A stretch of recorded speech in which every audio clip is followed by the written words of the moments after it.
Well, wasn't that fun? Absolutely fantastic display there from Arsenal. Yeah, I'm joking, because that was absolutely shocking. I can't believe what I just saw. 2-2 against Watford away from home. Can be a tricky fixture, that, but Watford have been absolutely rubbish this season. And of course, new manager comes in, Arsenal first game, dominate us. 30 shots to like 8, something like that. I mean, what?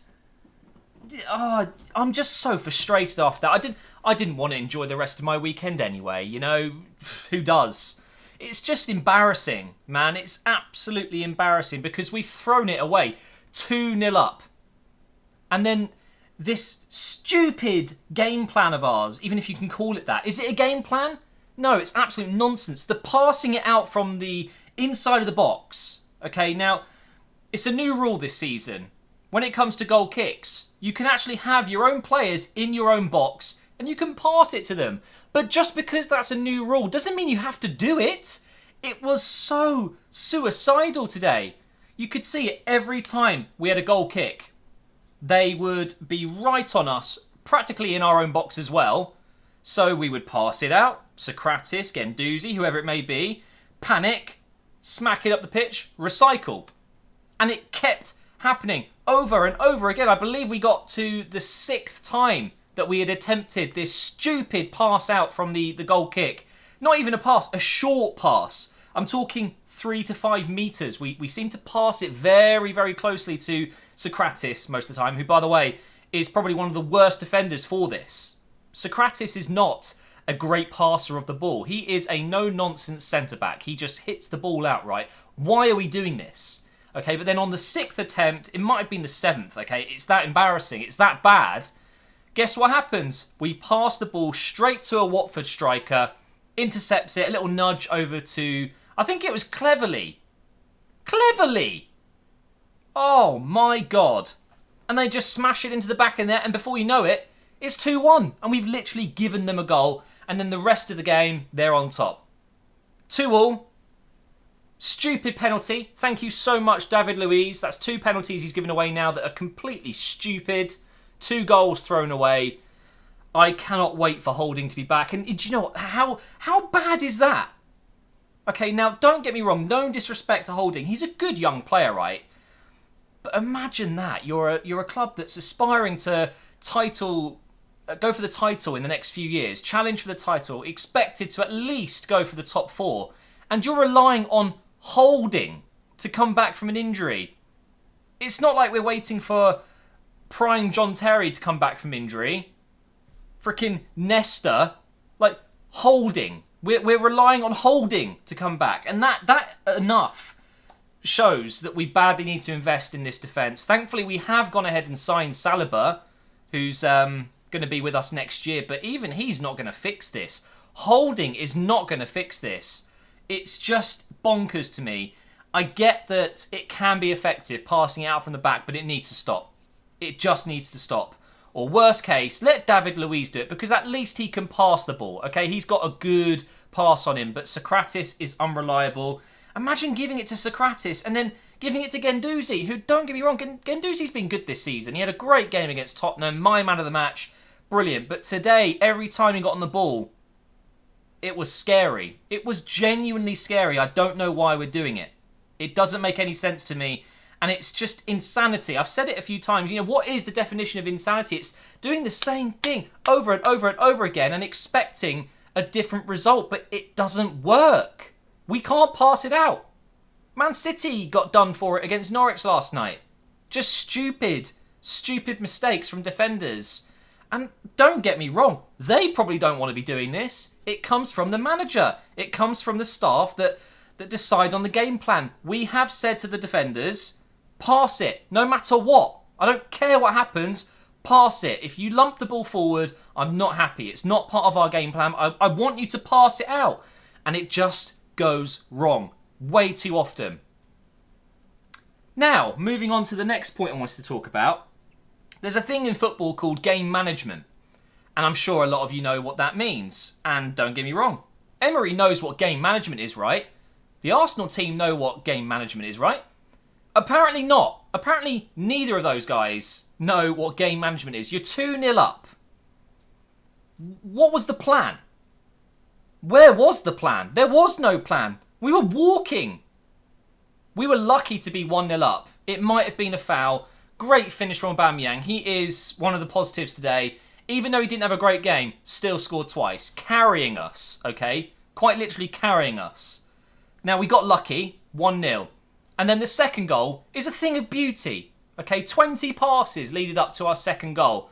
Ozil back in the team today with a fantastic pass through from Maitland-Niles. Squares it to Aubameyang, the tap-in merchant, and he scores his second goal of the game. Fantastic, we're 2-0 up. That is when the manager should then say, right, relax, calm it down.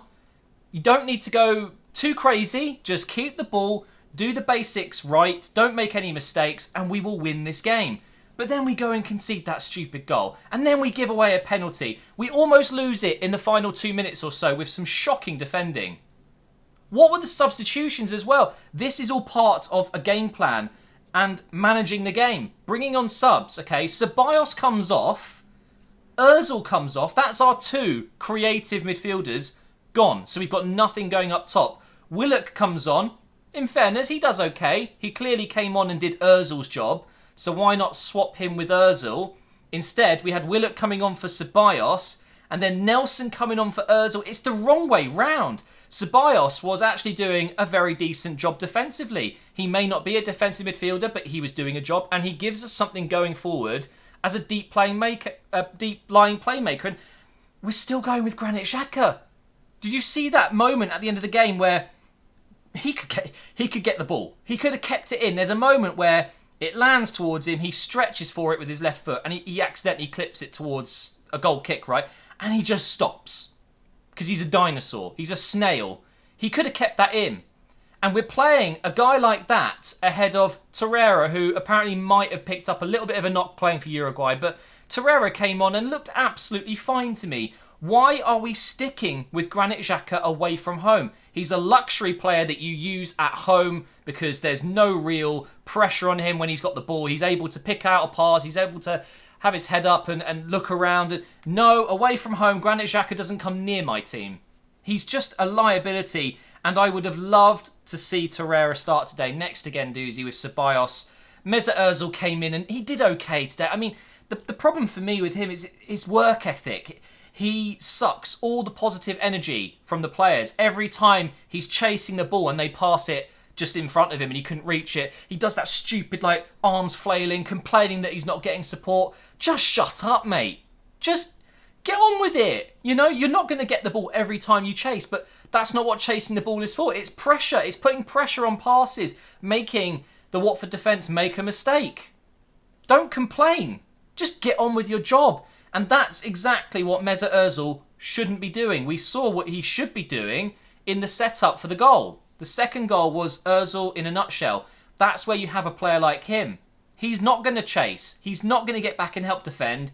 And he's going to be a slow-moving, he's walking a lot. You know, his demeanour is very lazy. But he's a truly world-class player in moments like that. But it just frustrates me because he clearly doesn't help the team enough on the defensive side. And away from home, you need that.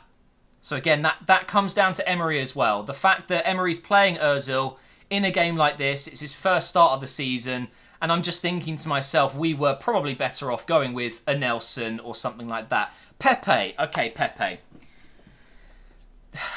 Oh my God, Pepe. What do we do with Pepe? What do I say? The guy surely is going to be a great player, right? For that kind of money, you're expecting at least a decent start to his career. And let's be fair, he's shown moments, but otherwise he's been a bit rubbish. He's been a bit rubbish, hasn't he, really? Let's all be fair. I know it's so exciting spending crazy money on these types of players, and we've needed a left-footed right winger for so long, but is he going to do anything? As far as I can tell, he's good at running with the ball. He makes decent decisions when it comes to taking on a player. He knows whether to go on the right. He knows whether to go in on that left side. But that's where everything stops. He goes for a shot, wide, over the top, straight down the keeper's throat. He goes for a pass, gets deflected, gets intercepted. There's no real end product there. Don't get me wrong, he needs time, but it's frustrating to watch because he's a bit unreliable at the moment. I think that will come good though. I'm not blaming him at all for today. I just think I would like to see a little bit more from him. And Aubameyang, although he scored 2 goals today, you know, the rest of the game, what did he do? He did more defensive work than attacking work. He was tracking back and winning the ball back, and that's always good to see. I would have really liked to have seen Martinelli at some point in this game as well. I didn't think Nelson did too much when he came on, and I see Martinelli as a bit more of a hard-working player. Whenever I saw him in pre-season, he's really hard-working, does a lot of defensive work, but then gets forward. He's really quick, and I would just like to see him given a chance, to be fair, and I'm sure he will now that Mkhitaryan's gone out on loan. So what are the positives of today? If there are any positives, what are they? It is the fact that we've come away with a draw when we should have lost. Absolutely. That is a positive, whether you like it or not. Is there anything else? I mean, the second goal was very, very good. And that is typical Arsenal, though, isn't it? A game like today where we have a moment of pure magic. You know, that's what we want from Arsenal. That's what I want to see. That is truly Wenger ball. It's never left since Emery's come in. But then the rest of the game is just the rest of typical Arsenal, isn't it? It's just bad to watch. For me, from now on, they have to do something about this passing it out from the back rubbish, because it's not working for us. We don't have the defence to do it. And I would rather lump the ball forward and maybe gain possession on a second ball or something like that than giving away the ball constantly, putting pressure on our defence. I mean, it's just not worth it. I don't see how it's worth it at all.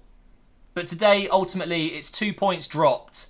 Even though we didn't deserve any points, we should have won this game, regardless. Being 2-0 up against Watford, who have been diabolical this season, to then draw 2-2, this is the kind of result that will haunt us towards the end of the season when, if only we had 2 more points. Oh, if only we got a win there. This is that game. These are the games we got to win. Away from home, we've been abysmal for a good 2 years now, good 2 seasons, and we've got to put an end to that. And we started well this season against Newcastle. Of course, Liverpool, never a good game for us. Today was one of those games we just simply had to win. But we failed to do so. And I'm not pleased. It's ruined my weekend slightly. But thanks for watching Operation Arsenal once again. Isn't it great having Arsenal back? Oh, man. The only silver lining today is that, I love Guendouzi, but he's done this stupid 2-1 thing as he's walking off, as he's got subbed. I'm just so thankful we didn't lose the game, because that would have become so viral. What a meme that would have become. We don't want to see that.